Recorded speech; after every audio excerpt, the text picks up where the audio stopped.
Hi, everyone, and welcome to today's Biznology Digital Marketing webinar.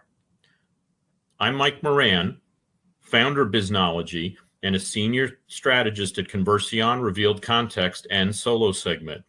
I'm the co-author of Search Engine Marketing, Inc. and Outside In Marketing, and the sole author of Do It Wrong Quickly.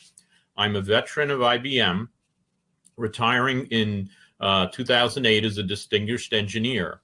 Today, you'll be hearing from Steve Zaker, who will present 5 effective strategies for A/B testing site search. But before we start, we need to recognize our sponsors.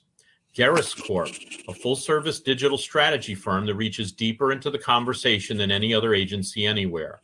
Mountaintop Data, a B2B marketing intelligence company providing marketing lists as well as data cleaning, data appending, and data maintenance services. And Solo Segment. Revenue is trapped in your site search. Solo Segment's Site Search Inspector can help you set that revenue free. As we wait for more attendees to join, let me review the format of our webinar. Our Biznology webinars last just 30 minutes. You can easily fit them into your busy schedule. We record each webinar and we'll email you that link later this week. During our presentation, you can use Big Marker to chat with your fellow attendees. Just type in the chat tab. There you will see tweets about our webinar. Feel free to tweet with the hashtag BizNoWebinar. If you have a question to ask our speaker, click the Q&A tab. I'll select a few questions at the end of the webinar and I'll post them to Steve. Lastly, in the handouts tab, you can find a PDF of today's presentation. Thanks to all of you for spending 30 minutes with us. We know how valuable your time is, so let's introduce today's speaker. Steve Zaker is a global technology executive who has spent the last decade solving complex business problems and growing technology businesses. Today, he's the CEO of Solo Segment, where he focuses on improving customer journeys that go through site search and applying machine learning to improve marketing conversion rates. So if you've ever struggled with your site search, this is the webinar for you. Steve, take it away. Thanks very much, Mike. So today we're going to cover A/B search testing strategies. And before that, I wanted to create some context for search in general and site search in particular. And we'll start with how site search fits into your overall search portfolio. And then more importantly, what the business value of that is to the customer or to the business. Because at the end of the day, everything you do here, everything you do to improve site search has to deliver value to the business and to your customers. Most companies think of site search as part of their portfolio. As a matter of fact, we were talking with a client yesterday who has one executive responsible for organic, for paid search, and for site search. In other companies, these things are split, with marketing generally owning organic and paid, and the IT teams owning site search. But regardless of how the management structure works within an organization, it really is important to bring these 3 things together, if for no other reason than a very complex term called co-optimization. And that is, as you seek to improve the site search experience, that is to say, the experience for folks who are on your website, you've already captured them as prospects or as customers, as you would improve their site search experience, all that effort yields benefit into organic and to a lesser extent paid search. So looking at search as part of this, site search as part of this overall search portfolio is critically important because of the interdependencies and the interbenefits of doing so. Even more importantly is talking. And so sometimes the technology teams talk about improving search in terms of infrastructure, in terms of performance. But at the end of the day, really talking about them in terms of the business understands and values is going to allow you to make compelling business cases for improving site search for your customers. So see things as simple as, if someone's coming from a marketing campaign, marketing wants them to become a marketing qualified lead. And of course, sales wants them to ultimately become a sale. But talking about the terms of improving site search, improving that portion of the visitor or buyer's journey that goes through site search yields marketing qualified leads. And no matter what the case, we can talk about support use cases. You probably have many other use cases within your organization. There's always a business value statement that can be attributed to that, because those business teams have business objectives that are quantifiable.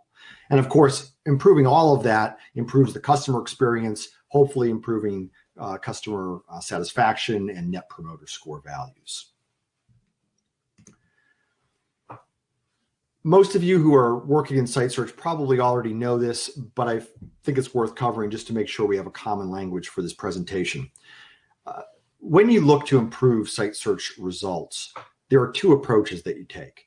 For your popular keywords, for those terms that are generally, your top 100, top 200 terms and have a lot or a high percentage of the volume overall of your business, you're going to mostly focus on the content, because having the right content curated for those top terms is critically important. One, there are a lot of searches for those, but two, it's usually very obvious what the right content is. So you're going to spend a lot of time handcrafting the content that appears in those searches and really working with the content owners to make sure that that happens. What we're going to talk about today is really that long tail problem, which is what we refer to as the unusual keywords, but it's generally those keywords that get fewer searches, but there's a lot more of them. And of course, you could never hand curate the response for your bottom 10,000 keywords. So you're going to take programmatic steps to improve those search results. Most of that's focused on tuning of your search engine, but it can also be additional indexing of content or working with the content management systems or databases that contain some of the content to improve the data that's drawn by your search engine.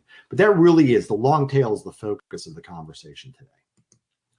So let's start with what is A/B testing.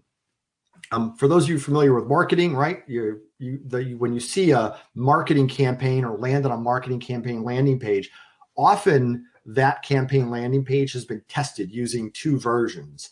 And the version that gets the best performance, right, leads to the most conversions or the most downloads or whatever the marketing campaign objective is, that one wins. And then that winning campaign landing page is promoted for everybody to see. A/B testing of search works in much the same way. So it starts with an A engine and a B engine. And so the goal here is at the start that you've created two identical search engines, both running the same configurations, both index the same content.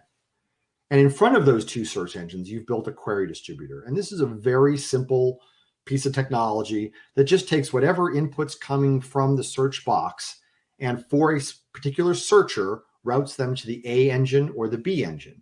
And that searcher will remain in either the A engine or the B engine for the remainder of their search experience. And you can then allocate those searches based upon whatever algorithm, fancy way of saying percentage, that you choose. But we usually recommend folks start out with 90-10. That is to say 10% of searchers go to your B engine, which is your test engine. And this is the place where you're going to test your new configurations, your indexing or your data to determine whether or not it's improving the experience overall. And that really is the goal, right? Is to have a little sandbox in the B engine where you can test your hypotheses.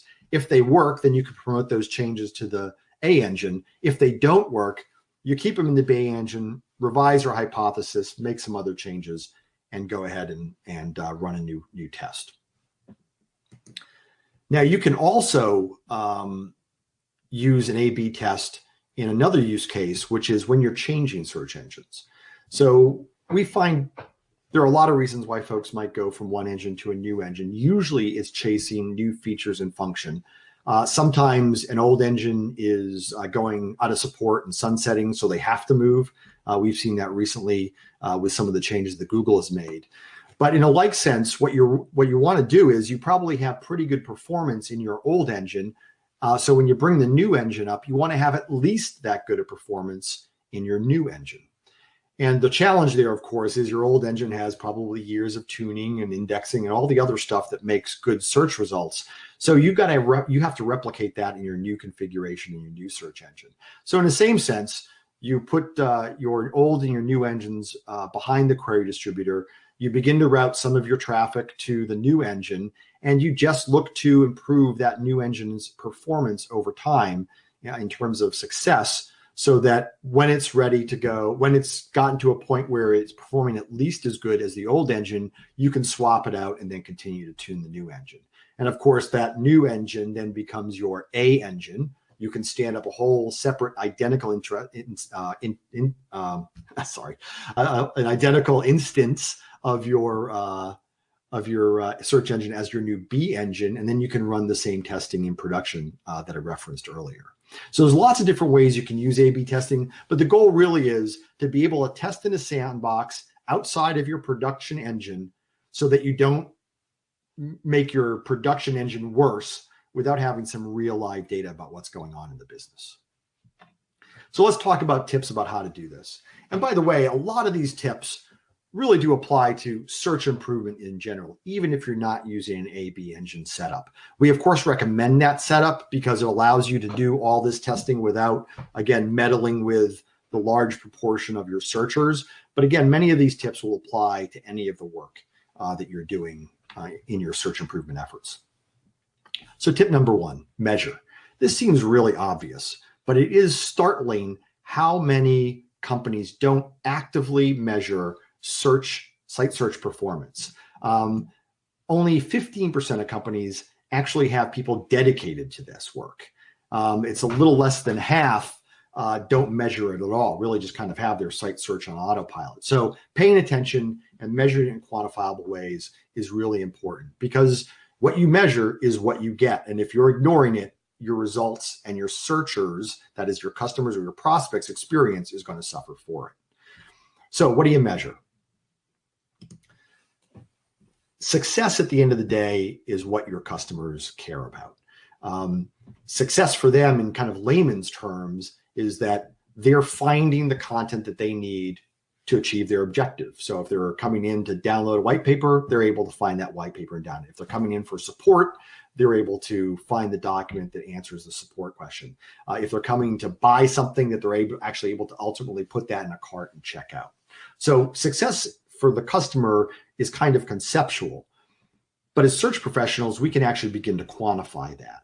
And it starts with this simple formula, which is success starts with they see a results page populated with likely results, that one of those results is presented in a compelling fashion that causes them to think or believe that that is the answer to their question. And finally, that it ultimately does lead them to that answer, so that that result that they select is the answer. But this can be a little tricky to measure in reality. There's lots of reasons why. The biggest reason is the volume of data, right? If you thought about instrumenting from an analytics perspective, all the results that were likely for a specific keyword, you would be instrumenting tons of content. Unlike a marketing campaign where they might only have tens or hundreds of pages and paths to instrument, from a search perspective, instrumenting every path that someone takes through search would be tremendously difficult to do, virtually impossible. And so we have to take an alternative view of search metrics, and that is to say, not looking for what is happening, but looking for what's not happening, right? We look for the opposite of the behaviors that we desire, because they're a lot easier to measure. So for example, if someone types in a search query and gets no result, very easy to measure no results. If somebody sees a search engine results page with a bunch of results on it and none of them meet their needs, easy to measure they didn't click on anything. And then finally, while it's difficult to measure what happens downstream of a search engine results page, we can measure what happens on the search engine results page if they don't find what they're looking for. And that behavior, I think we're all familiar with. This happens to me all the time when I'm in Google looking for something. I'll click on a link, I'll go see the page, I'll say, yeah, it's not what I wanted, I'll bounce back. And so that behavior, clicking on a link, seeing something, knowing pretty immediately that it's not the result and bouncing back, is something we call a pogo stick. But regardless, this is what you measure when you're looking to determine, was something successful? Our system does this very well. There are a variety of other analytics systems in the marketplace that you might be using to measure your marketing analytics that may give you some of this. So depending on what your measurement system is, you may get all or none of this. We've seen measurement systems that don't do any of this well. But again, the goal is, no matter what your measurement system is, make sure you're measuring, because at the end of the day, that's the most critical thing that you can do, because you can't do A/B testing unless you have some outcome that is actually measurable to tell you whether you're doing better or you're doing worse. Okay, let's talk about tip number 2. Prepare your team. Site search success improvement is team sport. You can't do it alone. If you're the owner of search, you can't do it alone. If you're one of the functional teams, you can't do it alone. Again, it really requires a team, and it requires a cross-functional team. If for no other reason than really understanding the keywords and the search terms is very, very hard. We'll talk about that in a moment when we talk about keywords. But at the end of the day, you're going to need subject matter experts that can tell you and interpret what you're seeing. And more importantly, once they interpret the keywords for you and tell you what you're seeing, they also probably own the content or have access to the content or the databases or the CMS or whatever it is that's managing the content so that they can help you improve. So creating that cross-functional team is tremendously important, and having those voices at the table. It also helps you with your business value case, right? Because if you've got them at the table and they understand their role in improving search success, it'll help you demonstrate the value to the business that site search brings. And of course, that team has to have a management system that's fairly disciplined. And the scientific method at the end of the day is the method that we all use in assessing and improving on performance problems.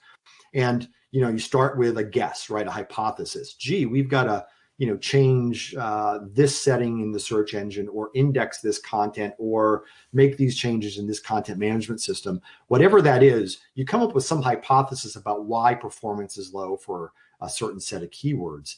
And then you run your experiment, right? You change your setting, you index your content, you do whatever it is that you think is going to yield the improved performance. And you do all of that in your B engine, right? Your test engine. And then you observe what happens in your test engine. And if things get better, great. You promote that to production. If things don't get better, you revise your hypothesis and change. And if things get a lot worse, and we've seen that happen, you breathe a sigh of relief that you have an A/B test engine, because none of that bad stuff got into your A engine. It only lived on your B engine and only affected a small subset of your users. So again, making sure you have the right team to help you understand and interpret search results is critically important. As with most things in life, patience is a virtue in measuring and improving site search. For those of you who have worked on organic search, so tried to get your search rankings for keywords up in Google, that is a pure game of patience, right? Because you're competing for keywords. The algorithm is mysterious to you. So it takes a long time for things to change there. The same generally can be said for site search. Now, while you do have better visibility into the algorithm, right, you can make the changes there and you have much more control over the content. And generally, you're only competing against yourself. And by the way, sometimes business units do compete against one another, right? The marketing folks in one product will want a term, while the marketing folks in another product team will want the same term. Generally, the competition is a little more friendly. But at the end of the day, moving the needle on search improvement can take time. And you need a fair amount of data in your data set. I mean, if you're getting 500,000 searches a month, like one of our clients, then great. You've probably got enough data in a couple of days to tell you whether your change is working or not. But if you're only getting 10,000 searches a month, you might want to let your experiment run for a bit longer. And you really want to spend some time interpreting those results, really looking at and asking yourself why something's happening, because it really is in that understanding that allows you not only to improve the thing you're testing today, but to learn how to improve other things as well. We have one client that we're working with, and they have lots of alphanumeric searches because they have standards and regulations to go after. And that's part of the work that we're doing with them, is really understanding what's going on with some of these keyword sets. And it's actually providing insights into other keyword sets that dramatically helps us help them and them help themselves in improving search results. Tip 4. It's the most obvious tip today, but it really is focusing on the keywords. First, as I talked about earlier when I was talking about the team, you really do want to understand what you're seeing. Again, many of our clients have lots of alphanumeric stuff, which is cryptic. It could be invoice numbers, product numbers, standards numbers, regulation numbers, you name it. And so understanding what you're seeing and grouping those things, especially these complex alphanumeric problems, is really, really important.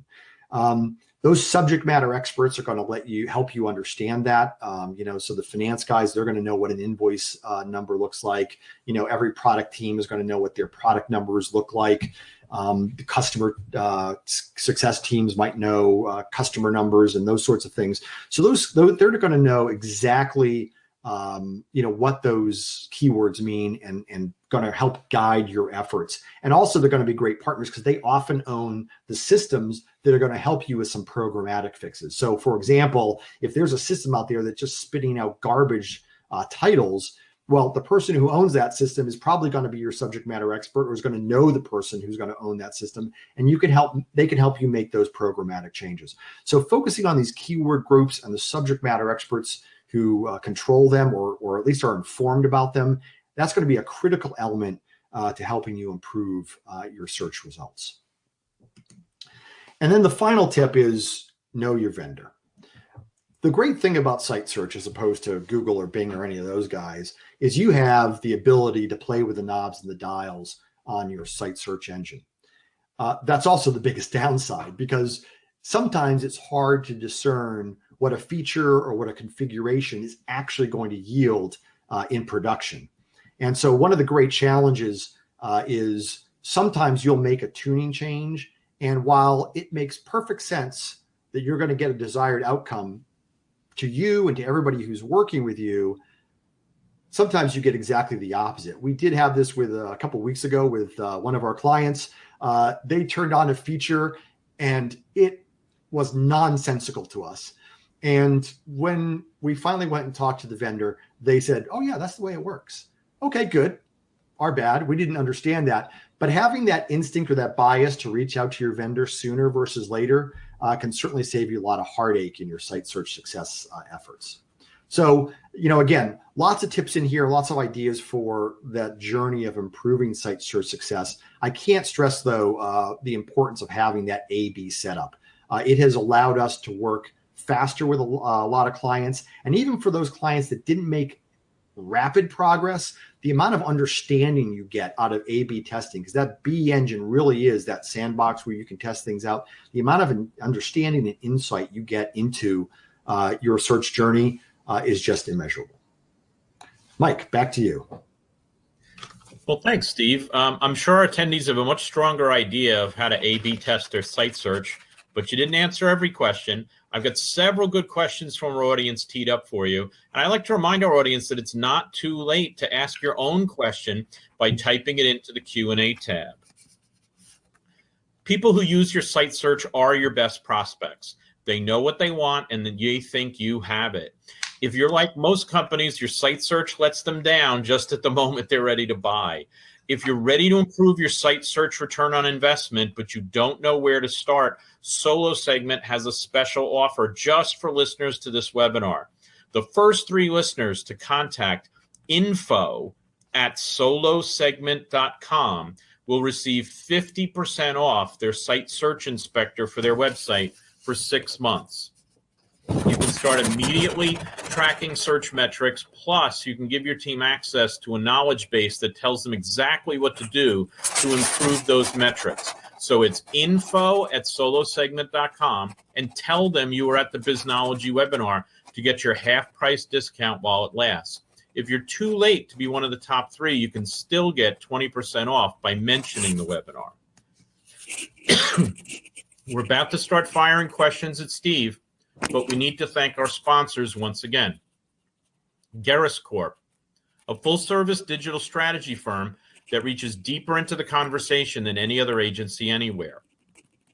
Mountaintop Data, a B2B marketing intelligence company providing marketing lists as well as data cleaning, data appending, and data maintenance services. And Solo Segment.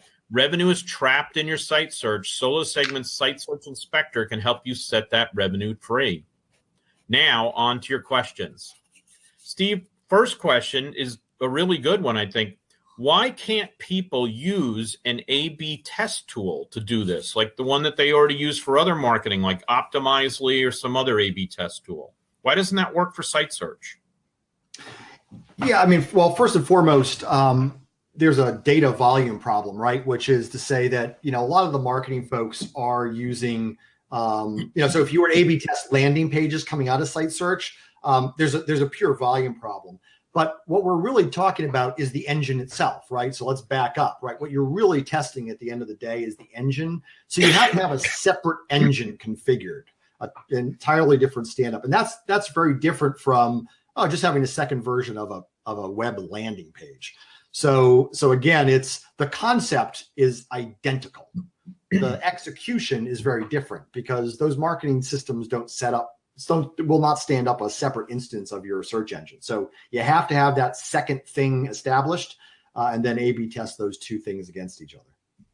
Got it. So if you're doing the A/B testing, do you have to be technical to do this?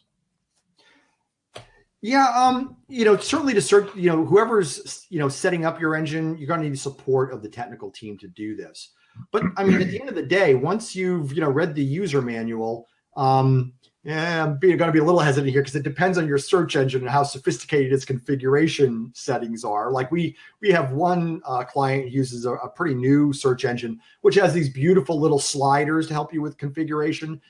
But the short answer is generally no, right? These are really kind of business owner decisions, right? How are we going to weight one thing against the other? So, again, if you were to establish an A/B system, yeah, you're going to need a tech team to do that. But once that's done, and as long as the user interface for configuration on your search engine doesn't require essentially your code writing, no, you're good to go. It's really a business team function that can be managed within a business management system. Terrific. So we got all the ideas behind how you measure the success and lack of success for searches. So in your experience, when you first start working with a client, what kind of success rate do they have? And what kind of success do they have after you've been working with them for a while? Yeah, so I'd like to say, take a guess at what you think your search success is and cut it in half.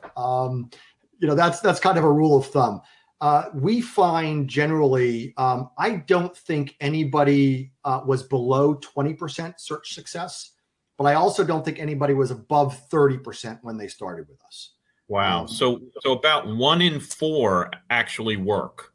You bet. And by the way, when you factor out the fact that your top keywords, maybe your top 10, 15, 20, generally do really well because it's easy for people to focus on those, it means the rest of them do horrible.